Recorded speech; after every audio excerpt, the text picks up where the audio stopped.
Ustedes saben quién es Peter Thiel, ¿no? Es ese tipo libertario que fundó PayPal hace muchos años junto a Elon Musk y a otros personajes claves de la historia de la tecnología como los 3 fundadores de YouTube y a otros menos conocidos como David Sachs, que ahora es famoso por ser el criptozar de Trump. No sé cuánto se sabe acá sobre eso. Si quieren les hago un episodio sobre ellos. Hablando de episodios, están escuchando ¿Y tú qué opinas? Podcast. Yo soy Isota, me dicen Iso, italiana en Lima, y este es un podcast de anécdotas de filosofía, ciencia e historia con una pregunta al final para pensar. ¿Con qué frecuencia sale el podcast? La verdad que cuando me da la gana y cuando tengo tiempo.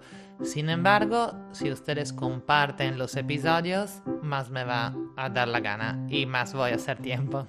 Entonces, Peter Thiel decíamos, Thiel.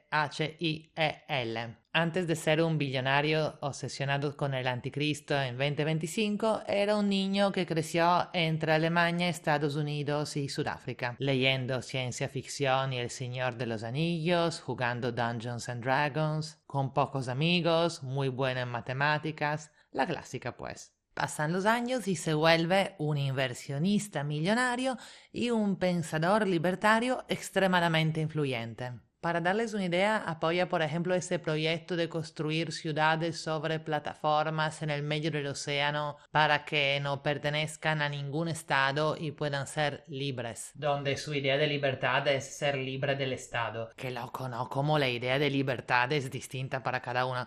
A mí su idea de libertad me da miedo, pero seguro si les cuento a ustedes mi idea de libertad...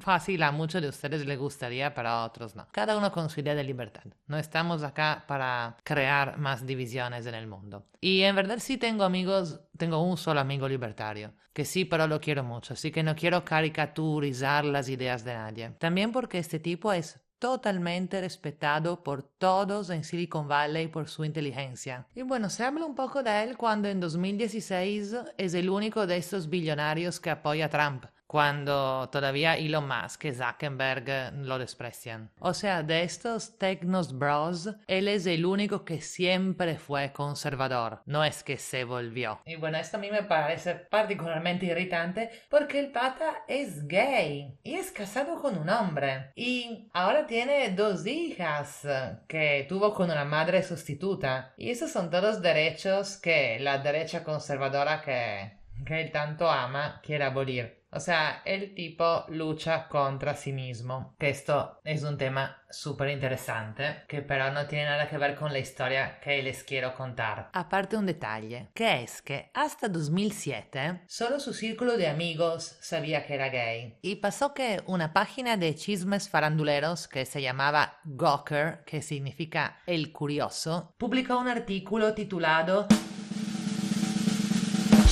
Peter Thiel es totalmente gay, gente. Y así el mundo se enteró. Y a él le llegó. Y juró vengarse. Y trabajando en la oscuridad, llevó Gawker a la bancarrota.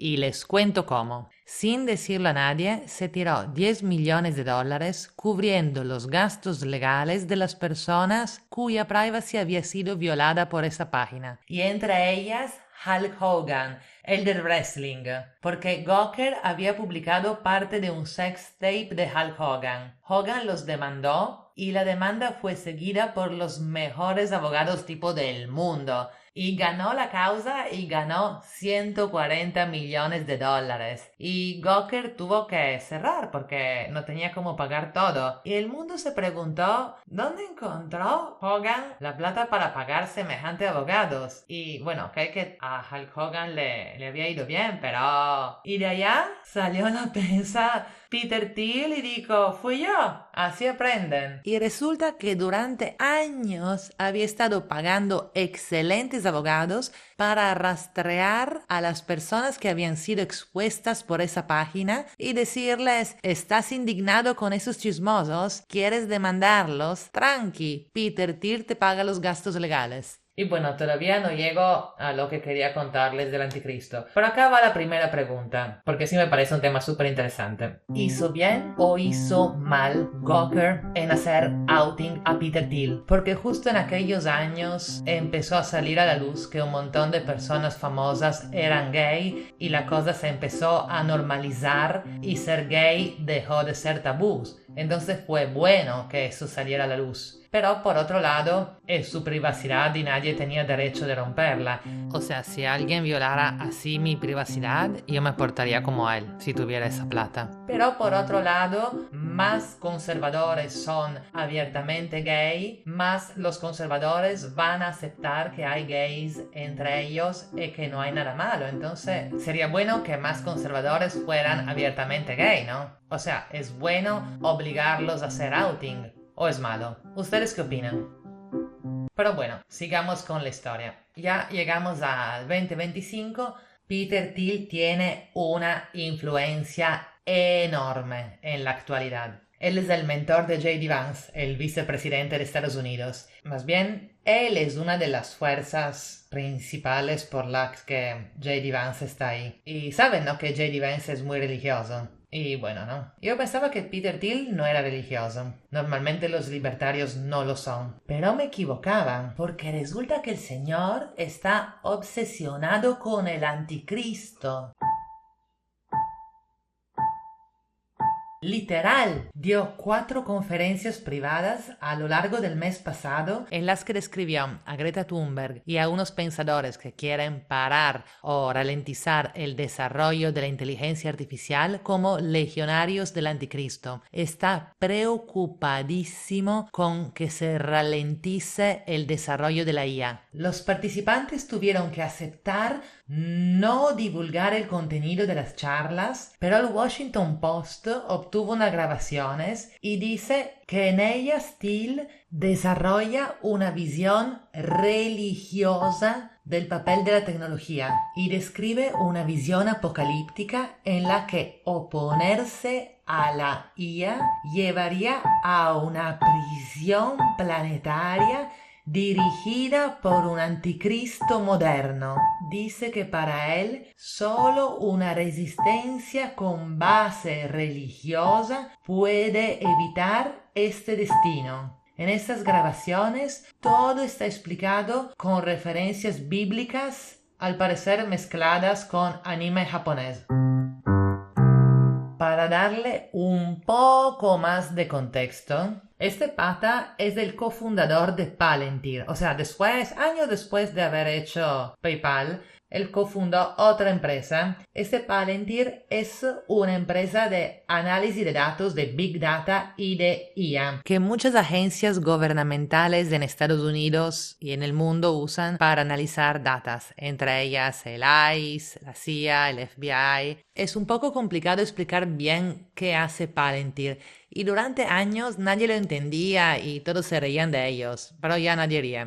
Lo que hacen es reconocer patrones en cantidades enormes de datos con la ayuda de la IA. Y la información que sale de estos patrones la usan estas agencias para reconocer criminales, organizaciones terroristas, inmigrantes ilegales. Y también, según el importante periódico Wall Street Journal, es la empresa que se va a encargar de la integración de las data en el proyecto Golden Dome de Trump, Cúpula de Oro, ese plan extraordinariamente caro de construir una red de satélites y misiles para proteger el territorio de Estados Unidos, y ya está recibiendo cheques millonarios para ese fin del Ministerio de la Defensa. No sé bien qué hace quien ve la integración de la data en un escudo misilístico gigante, pero bueno, amigos, parecería que ellos son los que lo van a hacer, junto a la IA, obviamente. Por si acaso, el nombre Palantir viene del Señor de los Anillos y es una piedra mágica para ver cosas lejanas. Y la empresa se llama así por su capacidad de descubrir patrones ocultos entre datos masivos. Él tiene toda una capacidad de crear una mitología usando estas referencias culturales, ¿no? Estos nombres. Hay una subdivisión de Palantir que se llama Gotham, por ejemplo. O sea, parecería irónico, ¿no? O sea, uno pensaría que él sería, ¿no? Hasta que llegó ese tema del anticristo. Yo me enteré por una entrevista en el New York Times donde él hablaba literal del anticristo. Y yo pensé, ¿de verdad está hablando literal del anticristo en sentido religioso del anticristo? Y después hubo estas famosas conferencias en San Francisco de las que le hablé, en las que él invitó a los participantes a tomarse la lucha a favor de la IA como una lucha religiosa. Entonces, para llegar a la pregunta final, como no le voy a preguntar obviamente Peter Thiel si de verdad se lo cree o no, porque no podemos entrar en su cabeza, mi pregunta es, ¿qué hace que le demos un valor religioso a algo? Por ejemplo, yo soy atea, ¿no? Y algunos religiosos, personas religiosas a veces me han dicho, pero ustedes ateos le dan valor de religión a la ciencia. Y yo creo que no, porque para mí religioso es algo sagrado, espiritual. Yo no le doy un valor espiritual a la ciencia. O sea, según ustedes, cuando él quiere convencer a su público de darle un valor religioso a esa lucha, ¿de qué quiere convencerlo exactamente? ¿A ustedes podrían convencerlos a darle valor religioso a alguna lucha? Y nada, me cuentan qué opinan y si les gustó compartan. Y como les decía, van a seguir saliendo podcasts cuando esté con algo que me muera por contarles. Obviamente si comparten o si escuchan episodios antiguos o si lo recomiendan a amigos y veo que hay escuchas, esto hace que me dé más ganas de hacer más episodios. Los abrazo y les mando muchos besos. ¡Mua!